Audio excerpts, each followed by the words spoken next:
واعتصموا بحبل الله جميعا ولا تفرقوا واذكروا نعمة الله عليكم إذ كنتم أعداء فألف بين قلوبكم فأصبحتم بنعمته إخوانا.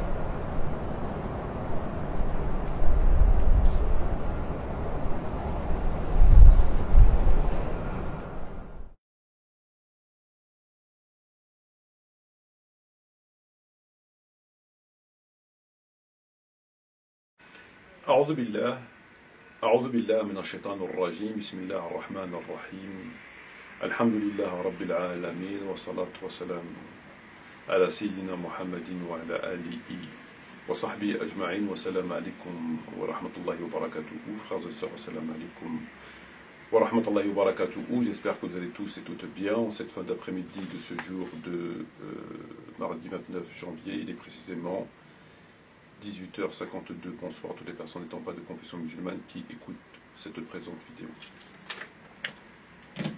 Alors frères et sœurs, comme l'indique l'introduction de cette vidéo, nous allons nous intéresser, Inch'Allah, à deux sujets. Deux sujets qui néanmoins vont être évoqués de façon indépendante sur deux vidéos différentes, Inch'Allah. Nous allons commencer par le sujet le plus simple et le moins important, à savoir une vidéo qui a été postée sur YouTube en date du 1er mars 2017, laquelle a pour titre « La shahada suffit-elle à effacer le meurtre et le suicide ?» La shahada suffit-elle à effacer le meurtre et le suicide? En fait, c'est une réponse, c'est une vidéo-réponse à l'apostat hérétique Hassan Iqiyoussen. Nous allons écouter un extrait de cette vidéo qui a été prélevé entre le moment 7:20 et 8:31, et on se retrouve, Inch'Allah, immédiatement ensuite afin de le commenter. Maintenant, il va nous raconter un autre hadith sur le suicide. Après le suicide, le paradis. Alors, les hadiths disent que celui qui se suicide ira en enfer et son châtiment sera l'arme avec laquelle il s'est suicidé. Et si on prend les hadiths littéralement, il sera en enfer éternellement. Et comme c'est contraire à ce que dit le Coran, comme quoi le musulman ne sera pas éternellement en enfer, s'il va en enfer, c'est que temporairement. Il y a trois avis là-dessus. Je vous lis, c'est toujours An-Nawawi. Le premier avis, c'est que celui qui se suicide, en considérant qu'il est licite de se suicider, celui-là est mécréant, et donc il sera effectivement en enfer éternellement. Le deuxième avis, c'est que éternellement, dans ces hadiths, ça veut dire pour une longue durée, mais ce ne sera pas éternel. Et le troisième avis, c'est que ces hadiths renseignent sur ce que mériterait quelqu'un qui se suicide, mais Dieu étant miséricordieux, bien que le suicidé mérite l'enfer éternel, il ne s'y éternisera pas. Donc voilà, il y a trois avis, et plutôt qu'informer les musulmans là-dessus et mettre en garde contre le suicide, Hassan Iqiyoussen veut faire croire qu'après le suicide, il y a le paradis parce que Dieu est... Alors frères et sœurs, nous avons écouté cet extrait qui évoque un sujet tout à fait intéressant. Tout à fait intéressant parce que il s'agit de répondre à une question: est-ce que le musulman, est-ce que la musulmane s'éternisera, oui ou non, en enfer à cause de ses péchés? Est-ce que le croyant, est-ce que le musulman s'éternisera s'il va en enfer, ou finira-t-il par sortir pour être introduit au paradis? C'est le sujet qu'il a abordé dans cette vidéo, mais néanmoins, il a tenu des propos extrêmement, je ne dirais pas mensongers, mais simplement faux, et seulement qu'on puisse dire. Quant à moi, je l'évoquerai de façon tout à fait indépendante et théologique. Dans l'extrait que nous avons entendu, frères et sœurs, nous avons entendu, j'ai retranscrit donc ces propos pour être tout à fait fidèle, ce qui suit. Il ne fait un commentaire d'un hadith bien connu entre autres dans Sahih de Muslim, du suicide. Il nous dit ce qui suit. Les hadiths disent que celui qui se suicide, son châtiment sera d'être en enfer avec l'arme avec laquelle il s'est suicidé. Et si on prend les hadiths littéralement, ils disent que celui qui se suicide sera éternellement en enfer. Et comme c'est contraire à ce que dit le Coran, parce que le Coran dit que le musulman ne sera que temporairement en enfer. Ainsi, Nawawi a commenté ce hadith en apportant 3 avis, qui sont les suivants. 1. Celui qui se suicide sera, en considérant qu'il est ici de se suicider, celui-là est mécréant. Et donc, sa place est en enfer. 2. Éternellement, on ne veut pas dire éternellement, mais pour une longue durée. 3. Il mérite l'enfer éternel, mais Allah miséricordieux fera en sorte qu'il ne s'éternisera pas en enfer. Fin de citation. L'analyse de ces propos, mais aussi du commentaire de l'imam al-Nawawi, rahimahullah. Il nous dit, si on prend les hadiths littéralement, ils disent que celui qui se suicide sera éternellement en enfer. Effectivement, le hadith du suicide, qui est le but de sa vidéo, conformément à son titre, nous indique de façon claire que le prophète a dit, celui qui se suicide sera éternellement en enfer avec l'arme avec laquelle il s'est suicidé. C'est une arme. Néanmoins, c'est contraire au Coran, nous dit-il. Pourquoi c'est contraire au Coran? Parce que le Coran dit que le musulman ne sera que temporairement en enfer. Donc si le Coran dit que le musulman sera que temporairement en enfer et que le hadith nous dit qu'il sera éternellement en enfer, ça cause effectivement problème. Que fait-on? Quelqu'un de, je dirais, qui ne veut pas se casser la tête plus que ça, d'assez simple, d'assez pragmatique, on va dire ça comme ça, le hadith il est faux. Si le Coran dit A, le hadith il est B, il faut s'arrêter là. Mais comme il s'agit de Sahih, en l'occurrence Muslim, Nawawi, lui, ne peut pas le rejeter. Il ne dit pas qu'il est faux. D'ailleurs, dans son Sahih, il n'y a aucun hadith qui est faux. Faux parce qu'on a trop de choses. Il apporte des explications, dont 3 explications que je viens de répéter, et que celui-ci a dit. Mais revenons à ses propres propos à lui, et non pas ceux de Nawawi. Parce que ce qu'il a dit au début, ce n'est pas Nawawi qui le dit, c'est lui. Quand il nous dit que c'est contraire au Coran, puisque dans le Coran, on ne sera que temporairement en enfer. Et ce hadith dit éternellement, c'est faux. C'est un propos faux. Le Coran ne parle jamais de provisoire. À aucun moment, le Coran parle de paradis provisoire ou d'enfer provisoire. C'est le hadith qui le dit. Bien plus, c'est la croyance al-Sunnah wa Jama'a qui le disent. Et d'autres hadiths, pas celui-ci, mais d'autres. Le Coran dit qu'il s'agit ou de l'enfer ou du paradis. C'est très clair dans le Coran. On va prendre quelques exemples.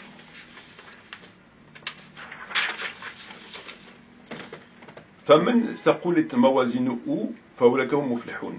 Celui dans la balance pèsera lourd, il a gagné. وَمَنْ خَفَّتْ مَوَازِنُهُ فَأُولَئِكَ الَّذِينَ خَسِرُوا أَنفُسَهُمْ فِي جَهَنَّمَ خَالِدُونَ. Et celui dans la balance khfifa, légère, en enfer éternellement.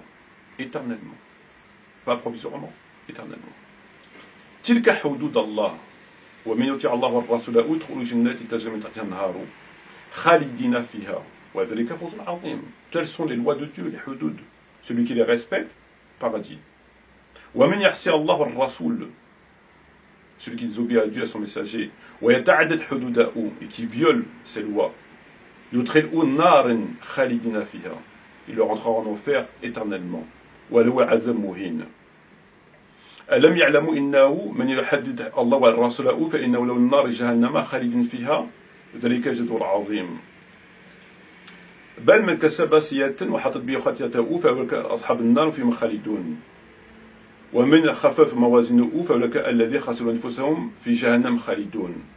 Tout ça nous indique à travers la balance, à travers les péchés, etc., enfer éternel. Le mot, c'est comme pour le paradis, c'est éternité. Et le péché qui conduit, le grave péché qui conduit l'auteur au enfer, c'est celui de la sourate 4, An-Nisa, verset 94, c'est Mal Morabon, qui dit وَمَنْ يَقْتَلْ مُؤْمِنًا مُتَعَمِّدًا فَجَزَاؤُهُ جَهَنَّمَ خَالِدًا فِيهَا وَغَضِبَ اللَّهُ عَلَيْهِ وَلَعَنَهُ وَأَعَدَّ لَهُ عَذَابًا عَظِيمًا وَمَنْ يَقْتَلْ مُؤْمِنًا مُتَعَمِّدًا فَجَزَاؤُهُ جَهَنَّمَ خَالِدًا فِيهَا وَغَضِبَ اللَّهُ عَلَيْهِ وَلَعَنَهُ وَأَعَدَّ لَهُ عَذَابًا عَظِيمًا. Celui qui tue un musulman, mu'min, un croyant, de façon délibérée, muta'amidan, en enfer éternellement. Dieu l'a maudit, machin, etc. C'est clair. Donc le Coran, à aucun moment il parle de provisoire. Contrairement à ce que lui vous a dit. Lorsqu'il dit, c'est contraire au Coran, puisque dans le Coran, le musulman ne sera contemporairement en enfer. C'est faux. Il n'y a aucun verset qui dit ça. C'est les hadiths et la aqidah al-sunnah wa jama'a. Premier point. Plus grave que cela, c'est une question qui a été... Les propos tenus ici, que le musulman sera temporairement en enfer, ont été tenus par les juifs dans la sourate al-Baqarah. Ils ont tenu les mêmes propos. Donc ils font que répéter ce qu'ont dit les juifs. Dans la sourate al-Baqarah, qu'est-ce qu'ils disent? وَقَالُوا لَنْ تَمَسَّنَا النَّارِ إِلَّا أَيَّامٍ مَعْدُودَةً. Le feu de l'enfer ne touchera qu'un certain nombre de jours. Qul, dis-leur. Atakhastum 'inda Allah 'ahd. Est-ce que vous avez pris auprès de Dieu un engagement pour affirmer que vous irez en enfer qu'un certain nombre de jours? Falan yukhlif Allah 'adahu. Et Allah ne manque pas à sa parole. Am taqulu, ou bien dites-vous 'ala Allah ma la ta'lamun, ou bien dites-vous sur Dieu ce que vous ne savez pas. Et après Allah répond bal, bien au contraire. Man kasaba sayyi'atin wa hatat bihi khatiyatahu fa ulaka ashabun nar hum fiha khalidun. Bien au contraire, celui qui, par ses péchés, etc., éternellement en enfer. Et un autre verset dit la même chose.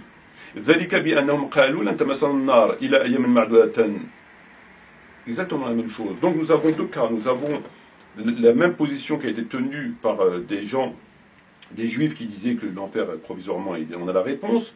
Et vous avez tous les versets que lorsqu'ils parlent de la balance, etc., c'est éternel en enfer.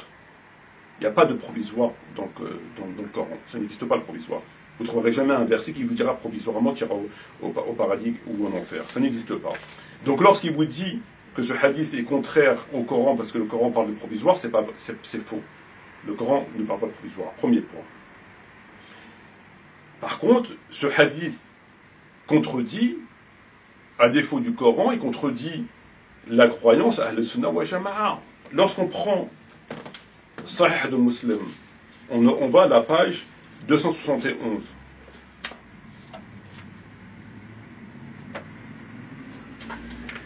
Je cite Nawawi cette fois-ci. Les gens de la Sunna traditionnalistes, jurisconsultes mutakalimun, s'accordent que le croyant appartenant aux gens de la Qibla, communauté des fidèles, et qui ne sera pas condamné aux peines éternelles de l'enfer, ne peut être que celui qui adhère à l'islam, par le cœur, dans fort intérieur, avec une conviction ferme et exempte de doute, et qui prononce la double formule de foi. Je prends la page 385, ça va être de plus en plus clair.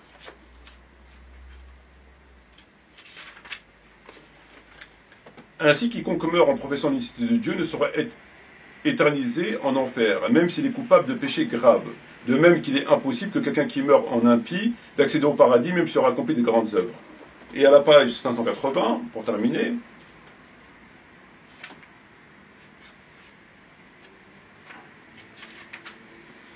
là c'est on ne peut plus clair.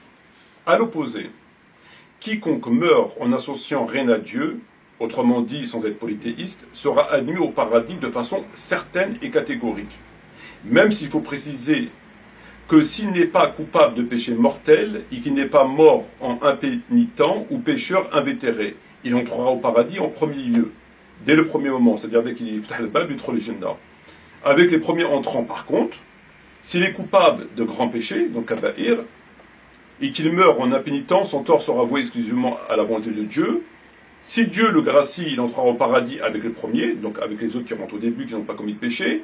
Sinon, il devra subir le châtiment de son péché. Ensuite, il fera il sortira de l'enfer et on le mettra au paradis pour l'éternité. Donc ce hadith contredit aucunement le Coran, bien au contraire, il va dans le sens du Coran au niveau uniquement de l'éternité, bien évidemment, mais il contredit la croyance à al-Sunnah wa Jama'a. Comme le dit Nawawi, le musulman ne peut pas être éternellement dans le feu de l'enfer. Et donc, comme ce hadith contredit sa croyance, il faut qu'il explique. Oui, il est sahih. S'il n'était pas musulman, il va dire daïf. Mais comme il est dans Sahih Muslim et qu'il te dit en enfer éternellement, comment vous nous dites que le musulman ne s'éternisera pas en enfer? Et là, il dit éternellement. Donc, il donne 3 raisons que l'auteur de la vidéo répète complètement bêtement. En même temps, c'est pas étonnant, puisqu'il tient des propos qui sont tout à fait à l'opposé du Coran. Lorsqu'il vous dit que dans le Coran, le musulman ne sera que provisoirement en enfer, alors que tout le Coran dit le contraire. Donc il cite les 3 avis de Nawawi de façon bête, sans même les réfléchir, sans même... Premier avis, celui qui se suicide en considérant qu'il est illicite de se suicider, celui-là est mécréant, et donc sera éternellement dans le feu. Donc le premier avis de Nawawi, pour harmoniser ce hadith avec leur croyance et non pas avec le Coran, parce que si c'était avec le Coran, il dit éternellement dans le feu, dans le Coran il parle de feu, éternel, on n'en parle plus. Il vous dit que finalement, que s'il va en enfer le type qui s'est suicidé, c'est pas parce qu'il s'est suicidé, non, c'est parce qu'il est kafir. Donc un kafir, c'est normal qu'il va en enfer. Comment il est kafir? Parce que quand il s'est suicidé, il a considéré qu'il est halal de se suicider. Et s'il considère qu'il est halal de se suicider, c'est un annulatif de l'islam. Et là, il harmonise avec sa croyance. Sauf que le prophète Mohammed à aucun moment n'évoque un annulatif de l'islam. Celui qui se suicide, il va en enfer éternellement. Il ne dit pas les trucs, machin, etc. Si tu as commis un acte interdit, tu vas en enfer éternellement. C'est tout. À aucun moment, il y a une notion de changement de croyance avant de rendre ton dernier souffle ou je ne sais pas quoi. À aucun moment. C'est une pure invention. Il a sorti de son chapeau, de sa sachia. Il n'y a pas le type, avant de se suicider, il a dit ouais, c'est halal de se suicider, donc c'est ridicule. Mais en tout cas, ça leur permet de l'harmoniser avec leur croyance. Deuxième avis, il vous dit éternellement ne veut pas dire éternellement, mais pour une longue durée. Donc quand Allah il te dit éternellement en enfer, ça ne veut pas dire éternel. J'espère que quand il dit éternellement au paradis, c'est éternel. Parce que si les gens leur disent tu seras éternellement au paradis, et que finalement on leur dit non mais maintenant il faut faire votre pactage, fini les vacances, sortez du paradis, ils vont pas être contents. Si lundi c'est pas lundi, ça veut dire jeudi. Si éternel ne veut pas dire éternel, etc. Si une pomme ne veut pas dire une pomme, veut dire une banane, nous on se sort plus. Donc déjà qu'on se prend la tête avec les coranistes, alors là on se sort plus. Donc ils vous disent éternel dans le Coran ne veut pas dire éternel. Ok, mais d'après qui? D'après qui? Dans le Coran il te dit éternel. Il répond même aux Juifs qui leur dit le feu de l'enfer ne touchera qu'un certain nombre de jours. Il dit mais qui vous a dit ça? Non, il ne va pas vous toucher un certain nombre de jours, ça va être éternel. Donc ça répond bien à l'argument un nombre de jours. Donc déjà, ils vous disent éternel, c'est pas éternel. Oui, d'accord, mais d'après qui? Est-ce qu'on peut en savoir plus? On n'en saura pas plus. Et troisième avis, il mérite l'enfer éternel, mais Allah, comme il est miséricordieux, il ne sera pas éternellement en enfer. Et là, il te dit non, mais en fait, le prophète dit il sera éternellement en enfer, mais finalement, au dernier moment, Allah va le récupérer, il est miséricordieux. Donc il est sauvé par le gong. Donc il vous invente des choses. Il vous a donné 3 avis. Le mot qu'on puisse dire, c'est qu'ils sont ridicules. Premier avis, en fait, compte, il est mort mécréant, parce qu'il a considéré que le suicide c'est halal, alors que le hadith ne parle pas de son intention, il vous dit qu'il va en enfer parce qu'il s'est suicidé, c'est tout. Le type, comme des hadiths qui disent que un type souffrait de ses douleurs, il n'en pouvait plus se suicider, en raison de ses douleurs, en raison d'une croyance. Le deuxième avis, éternel, c'est pas éternel. Et le troisième avis, non, mais Dieu, en fait, t'inquiète pas, en fait, compte, non. Les 3 avis, c'est pour l'harmoniser avec leur croyance. C'est tout.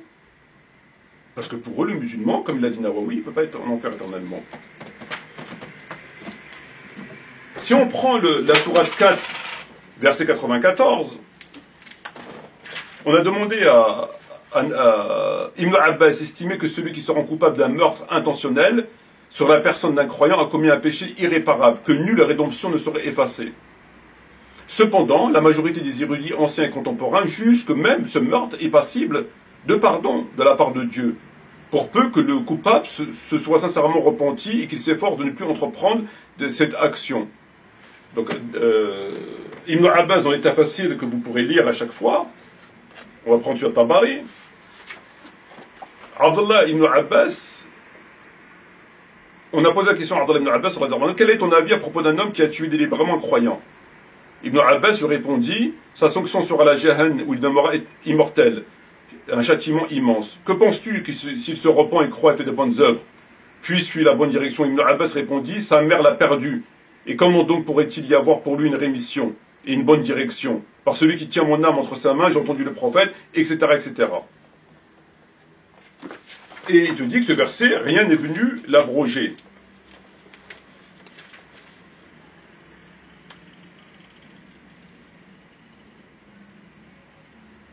Voilà. Al-Tabari a révélé, alors, quiconque tue intentionnellement un croyant, sa rétribution sera l'enfer, a été révélé à ce propos en dernier, et nul autre verset n'est venu l'abroger. Al-Tabari rapporte également qu'Ibn Abbas, interrogé sur le verset, répondu, nul autre verset n'est venu l'abroger, etc., etc. Donc, ici, vous avez un verset qui est très clair, et qui dit que celui qui tue un musulman de façon délibérée est éternellement en enfer. Eux, ils vous disent non. Même Ibn Kathir, il vous dit non, il peut se repentir. Il peut se repentir. Cependant, il vous dit, cependant, la majorité des érudits anciens contemporains jugent même que ce meurtre est passible de pardon, etc. Oui, qu'il soit passible de pardon, Allah il fait ce qu'il veut. Mais le fait de l'exception par le pardon n'en fait pas une loi régulière. Or, la loi régulière te dit que celui qui tue un musulman volontairement est en enfer.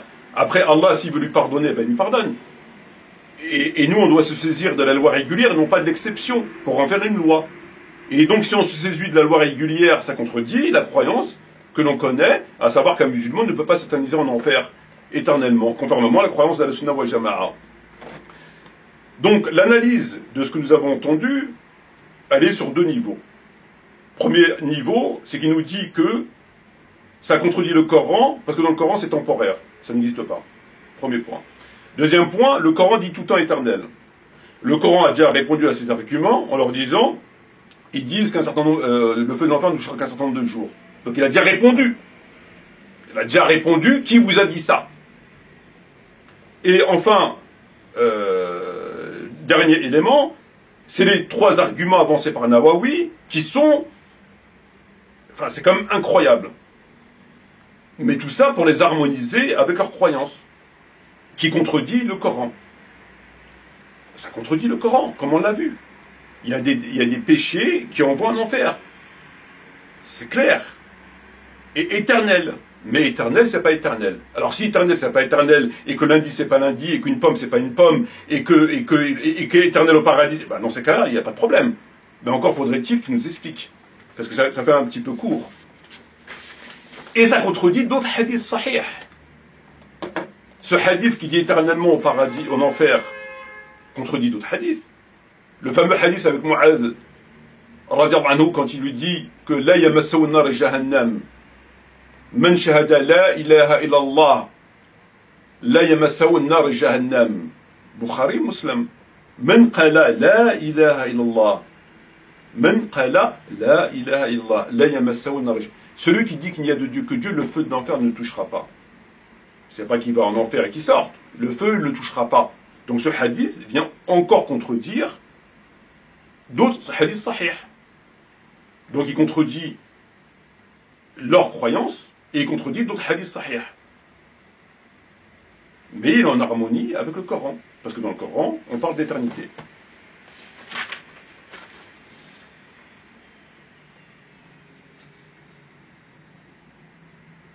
Le prophète a dit, mais Allah a interdit au feu de recevoir toute personne ayant attesté qu'il n'y a de Dieu que Dieu. Il a interdit au feu de recevoir toute personne ayant fait la shahada. Ce hadith contredit évidemment le Coran aussi.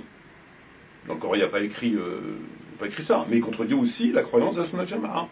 Il contredit l'autre hadith, mais bon, après il faut un nettoyeur, pour quelqu'un qui nettoie tout ça.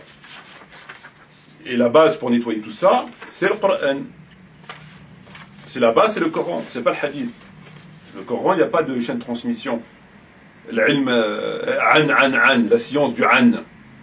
Le Coran, c'est clair. Et dans le Coran, tous les versets vont dans le même sens. Il y a des péchés qui t'envoient éternellement dans le feu de l'enfer.